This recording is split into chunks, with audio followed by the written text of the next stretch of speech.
ವೀಕ್ಷಕರೇ, ನಟ challenging star Darshan ಅವರ ಬಗ್ಗೆ ಏನಾದ್ರೂ ಸ್ವಲ್ಪ ಕೆಟ್ಟ ನ್ಯೂಸ್ ಸಿಕ್ಕಲ್ಲಿ ತಾ ಮುಂದು ನಾ ಮುಂದು ಅಂತ ಅದನ್ನ ರಾಜ್ಯಾದ್ಯಂತ ಬ್ರೇಕಿಂಗ್ ನ್ಯೂಸ್ ಆಗಿ ತೋರಿಸುವಂತ ಕೆಲಸವನ್ನ ನಮ್ಮ ಕನ್ನಡ ಮಾಧ್ಯಮಗಳು ಮಾಡುತ್ತೆ. ಅದರಲ್ಲೂ ನಟ ದರ್ಶನ್ ಅವರ ಬಗ್ಗೆ ಏನಾದ್ರೂ ಮಾನಹಾನಿ ಮಾಡುವಂತ ಸುದ್ದಿ ಇದ್ರೆ ದಿನದ 24 ಗಂಟೆ ಕೂಡ ನಮ್ಮ ಮಾಧ್ಯಮಗಳು ಅದನ್ನೇ ನ್ಯೂಸ್ ಮಾಡುತ್ತಾ ಇರುತ್ತೆ.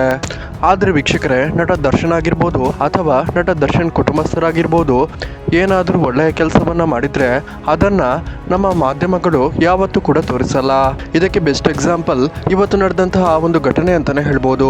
ವೀಕ್ಷಕರೇ, ನಮ್ಗೆಲ್ಲರಿಗೂ ಕೂಡ ಗೊತ್ತಿರೋ ಹಾಗೆ ರಾಜೇಶ್ ಗಾನಿಗ ಅವರು ತುಂಬಾನೇ ಕಷ್ಟಪಟ್ಟು ಶಾಂತಿ ಆಸರೆ ಕೇಂದ್ರ ಅನ್ನುವ ಆಶ್ರಮವನ್ನ ತೆರೆದಿದ್ದು, ಇದರಲ್ಲಿ ಅನಾಥ ವೃದ್ಧರಿಗೆ ವಸತಿಯನ್ನು ಕಲ್ಪಿಸಿಕೊಟ್ಟು ಪ್ರತಿನಿತ್ಯ ಊಟ ಹಾಕುವ ಕೆಲಸವನ್ನ ಮಾಡ್ತಿದ್ದಾರೆ.